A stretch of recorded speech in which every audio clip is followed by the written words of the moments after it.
By a show of hands, how many people are calling out today or are working from home right this second? Oh, wow. Pretty much the whole crowd. Oh, I love this so much. Work from home, right? Who drove more than an hour to be here today? I love that. I love that. I think I just overheard this. Where'd you guys just come from last night? Phoenix. Was there someone here that drove from Phoenix? But you drove for the show? That is unbelievable. Damn. Thank you for coming. I appreciate that. Thank you. I'm wearing the same shirt I was last night. Me too. We live on a bus, so it's like, you know. It's been I'll pretty. change. I'll change. I showered. I just put on the same shirt. A likely story. I think we've talked about this. It's like kind of hard to do laundry on tour, right? Like you only bring so much with you. Yeah. We've been on top of our laundry game this tour, honestly. Honestly, yeah. We did laundry Thank you. day Yeah. one. Nope. Thank Yeah. you. First show we were It's doing worthy of laundry. applause for sure.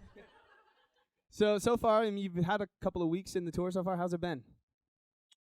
So far, it's been amazing. Yeah. We've had a great Crazy. reception. Yeah. Very large rooms. Yeah, Like huge. just a lot of people coming to the shows, which is always blows our mind. Yeah, I mean, Just you're going to crazy. be at the Shrine here. That's the biggest show you've played in LA. Like Oh, yeah. that's By far. By super far. sick. And I feel like online, the show looks super cool because, like, the tour is the dark, right? And you have this whole like laser thing, and you have this glow in the dark thing going on. Like, you took a rave and made it rock. Like, Yeah. where did Yeah, that pretty idea much. come from? We went to Bonnaroo once, and we built our entire personalities around that. Yep. Yeah. Do you like encourage people? Because we were thinking about wearing like some glow in the dark stuff to the show. Like, does it look sick in the audience if you're looking Yeah. at that? It Yeah, looks it's so looks sick. awesome. So It looks wear really glow in the cool. dark stuff. Everything glows. It's crazy. Or just a white shirt. It usually Yeah. that usually works. I love that. What's like one of the coolest things that's happened so far on the tour? There's so many cool things. It's hard to pick Yeah, I one. know. I mean, just getting to play the new songs and like people, the reception has been wild. We're opening with the title track from the record, "Afraid of the Dark," and I don't know. It's always a little dicey opening with the new songs. You're like, are people gonna be excited? Do they know this song? They listen to it, and like it's been heat every Oh, day. yeah. It's been so sick. I So- feel like what's been cool to look at the social media from this tour is like you guys got all generations showing up. Like their moms showing up, they're like babies showing up. Jeffrey, your Instagram photo is like a shirt that a fan made you. Shout out to Bryn. Yeah, how'd that happen? This adorable 5-year-old came to a meet and greet, and she was singing all the words of Daphne Blue, and then she gave us all pictures that she had drawn of all of us, and we're working on making them into a shirt with all 3 of our pictures. They're And really good. They're hilarious. They're so cute. So after I took a picture with her and posted it, and like it was just the cutest thing. And so then she came to the next show and did a meet and greet, and she made me a shirt with the picture on it, and so it's just really cute. She's 5 years old and she knows like all the songs. Unbelievable. So yeah, we have a lot of dads, a lot of moms in the crowd. You know, there's like people in their 50s, 60s getting down, and then there's been a lot more like really young kids in the crowd on this I've tour than noticed ever that, before, which has Yeah, been really definitely. cool because it's just crazy that like I don't know, like a 5-year-old is getting down to our songs. Like it's just it's so sick to like know that like our songs have impacted someone so young. It's like damn, really I know cool. from the album release party, I feel like one of the things that kind of took off on TikTok, Instagram, all that is that you've been doing Taylor Swift covers at those. Is that something that's brought to the tour too? Yeah, about half the time we've done it. We've done like 10 shows, so we do an acoustic bit in the middle, and then we kind of just play whatever the spirit leads. It's led us to playing Taylor Swift a few times. Yeah, we should People switch it really up. like her, so Yeah, It turns out, yeah. weird. You think she's dating Travis Kelce? Apparently, I so. think it's a massive business move. You think And so? it's so smart. It's so she knows smart. what she's doing. They've done like They both everything know. but admit that it's like a real dating thing. Yeah, exactly. Yeah. Dude, his jersey sales went up by like 400%. That's Yeah. crazy. He has like the 5th most selling jersey in the entire NFL It's just insane. because of this. She put him on the map. Yeah, Yeah, crazy. that's pretty good. Yeah. So, LA, do you think that LA shows like are a little bit different than everywhere else? Is that something you just say at every show, or like when you come to LA, what's different when you come to the West Coast? I mean, it's kind of like playing New York or Nashville or LA. Playing like industry towns is a little bit more. Sometimes the crowd's a little more stagnant because I feel like they're used to big shows coming through, and then it's a lot of like peers in the crowd. You know, obviously there's going to be a lot of people that aren't in the industry, but like whenever we play like an industry-based city, I think there's a lot of like people that work in music or whatever in the crowd, so it's less like fanatic sometimes. But I don't know. Our last LA show was great, and our New York show on this tour was like blew us away. So feeling good. Do you Should be good. adjust the show at all when you know that like people in the industry are going to be in the crowd? Because I went to one and some guy was saying that like he throws in a bunch of vocal licks because he knows they're going to be like singers in the crowd. Like, is that something you even Oh. pay No. attention to? No. No, but we should. No. Bro, you should pull That's out your smart. You Thanks. should pull That's out your runs, dude. well, I kind of do already. Yeah, you do. Thanks. I think it's sick that we get to be here and see kind of this acoustic set. You said on your tour you're doing like an acoustic portion of Mhm. it. Yeah. Like What- mid set, we're kind of doing like me and Jeff will just go out there. We'll roll the piano out there and just Kumbaya moment. kumbaya moment. Yeah. What's sick though is I feel like you guys write such great piano ballads, but like on this new album, like there's not a single ballad on the whole album. Was there know. a reason for that?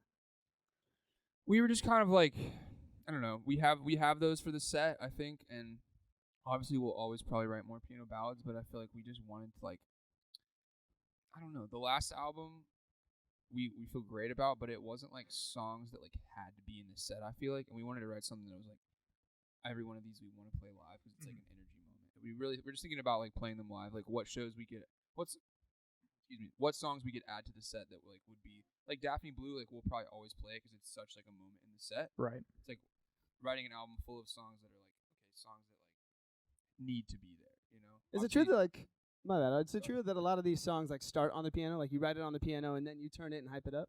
Definitely. A lot of them, yeah. Yeah. A lot of We them like turn out that sad way. boys at heart, Loki. Oh, Yeah. always. Yeah. Always. What do you think is like? Because I mean, Jeffrey, I think you said you were going through a breakup leading up to this album, right? That was like kind of the inspiration for some of it. What do you think is like the hardest emotion to channel into writing music for you guys? Honestly, like happiness is Yeah. the hardest one. Yeah. Dude, relatable. Because like when you're Wow. happy, you're like in it and like happy to be in it and not really like thinking about writing about it a ton. It's What's definitely that? hard to write Yeah. like a happy song without it being, I don't know, Yeah, because I feel too like happy or like preachy or like, you know, I don't know. Sad songs, it's like you're more. it's like catharsis. You're just Yeah. trying to get rid of it. which is interesting because I feel like some of those like sad ones are like the ones that are the most hype. Like 3 Month Hangover right now is my favorite one off the new album, Yeah, It's a that's banger. really fun to play. right? But like I feel like it's kind of sad though. You know what I mean? But it just Yeah. goes so Definitely. hard. Yeah. Yes. Yeah, we like to kind of dress up the sad stuff with the happy stuff. It's kind of a nice juxtaposition. Dude, speaking of, I feel like I can't help but making this comparison too, because I know in the song you're relating like a hangover to getting over someone, right? Right. That love hangover. Do hangovers last longer for you guys now too? Yeah. Because I feel like The day I It turned can't be 30, just me. it was just like everything lasts about 3 times longer. So. I also wanted to bring this up. I don't know if you guys know this because I kind of just discovered this over the last few weeks. Did you know Jeffrey used to be a country artist? A lot of people know. Dude. We get shirts. I had a song that I made in high school called Tailgate Rebels. It's you can find it on YouTube. It's extremely bad, but it's No. hilarious. I Oh, no. listened to that song. But It's a it- banger, dude. It's so good, dude. Maybe we'll play it. Maybe we'll acoustic moment Tailgate tonight Rebels, looking in for LA. a good time. We just shock everyone in LA. We're like, actually, this song's called Chevy Tailgate Rebels. bed underneath the stars. Yeah, I really, really thought that I was about to be the next like Luke Bryan or something. Dude, I feel like you got to bring that back because you've done Lollapalooza, but I feel like Stagecoach could be on the map for you guys one of these Could be. days. Could be. Do you still listen to country? Yeah, definitely some of it. Not. I mean, it's. I'm more picky about it, but Some people say like when they go, like if they're from the South or from Tennessee like you guys, some people say when they go home, that's when they bring their accent back. Like does that country twang ever come out when you guys go home for too long? when I talk to my grandma, No. even when I say the word grandma, I'm like, hey Grandma. grandma, like Hey, she's- Grandma. It just takes me back to my childhood. When I was a kid, like watching home videos, I was sounded so country. It's crazy. That dude. I never really had an accent. I don't know why. I just, for whatever reason, I chose not to have one. Do your parents come to shows? Oh yeah, they were in Birmingham, which was my birthday show, so that was really nice. I kind of overheard this last time you guys were here in the studio. You were telling somebody that your mom is really active, Spencer, on Twitter. She was. We had to tell her to cool it. So she doesn't really do it as much anymore. But when we were first starting out, she and one of the other moms, like they did like the mom's Camino, which was really Yeah. they took, which is like I'm happy they took a bunch of pride in what we were doing. So I'd rather it be that way than not. I think it's a mom thing. Like we had that Heart Radio Music Festival this last weekend, and like our station's posted a bunch of stuff. And my mom, like, She doesn't know the difference between like a post and a DM. Right. So she's like, John, you look so cute. Also, you should come pick up. I just found a box of Legos. Do you want them? Mom, you have my number. Like, just call me. straight up text me. Yeah. What do you think your parents like? What do they find is the coolest part about your success so far? That we can do it professionally, and I don't have to like have another job. Yeah. They were confused about that for a long time. Yeah. I know when you guys were in here before too. I was asking you about like a pre-show ritual, and you said at this specific tour, like you guys would just yell Kenneth, like it'd be Kenneth on 3. Yep. Oh yeah. For whatever random reason. Mm-hmm. Yeah. I don't know why we did that. We did that for a long time. No, literally no reason. We just one show we were like, "What's it to?" And we were like, "It's to Kenneth." We don't know anyone named Kenneth. There's literally no one in our lives named. And Kenneth. then for like 2 years, every show was to Kenneth. Like, So- is there one for this show right now? No, we've been changing it up every night for this Every time? tour. Yeah, whatever show number it is, we'll count to that number. So last night was 9, so we'll count to 9 and then say How many shows do you have? something. Best show ever on 9 or whatever. You know. Yeah. You say how many shows do we Yeah, have? how many shows do you I have? think like 25. 20. Yeah, somewhere You doing that all in the the way? late 20s. You gonna count to 25 one day? Oh yeah. All right. We really need to be cognizant of that. Show's behind tonight. Yeah, they're counting in the back. We were 3 minutes behind because we forgot to count to 30.